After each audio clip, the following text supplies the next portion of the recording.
মানে ও কিন্তু ডিফারেন্ট, মানে ও খুব স্ট্রং। ও উল্টা মানুষজনকে, আমরা ডিপ্রেশনে থাকলে আমাদেরকে বুঝাইতো যে ডিপ্রেশনে থাকার কি আছে, একটাই জীবন, মানে ও করবে এটা, মানে আনবিলিভেবল ছিল। তো আমি যে না, আমি প্রথমে দেখলাম যে ও ঘুমাইলে যেরকম কত সুন্দর, ও ঘুমাইলে যেরকম ওর ওভাবে শুয়ে আছে। তো আমি অনেকক্ষণ ডাকলাম, ইকরা ওঠ, ইকরা ওঠ। আমি হলো পালস দেখলাম পালস নাই। তখন মানে I realize she is no মোর।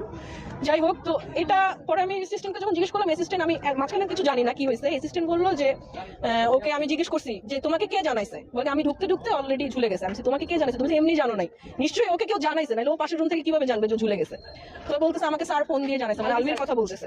যে আমি কি জানাইছে, বলে স্যার ফোন দিয়ে আমাকে বলছে যে তোমার ম্যাডাম হচ্ছে পাগলামি করতেছে, তুমি তাড়াতাড়ি ওই রুমে যাও। তো আমরা যে হচ্ছে ওই রুমে, দরজা লক ছিল, ডাম্বেল নাকি দিয়ে দরজা ভেঙে ততক্ষণে নাকি ফ্যানা টানা বের হয়ে গেছে। ওরা নিয়ে প্রথমে সাথে সাথে নিয়ে নাকি ওই মিরপুরে ইসলামী হসপিটালে নিয়ে গেল। এমন না যে সে কিছু জানে না, সে যে একটু আগে স্ট্যাটাস দিল যে আমি জানি না কি হয়েছে।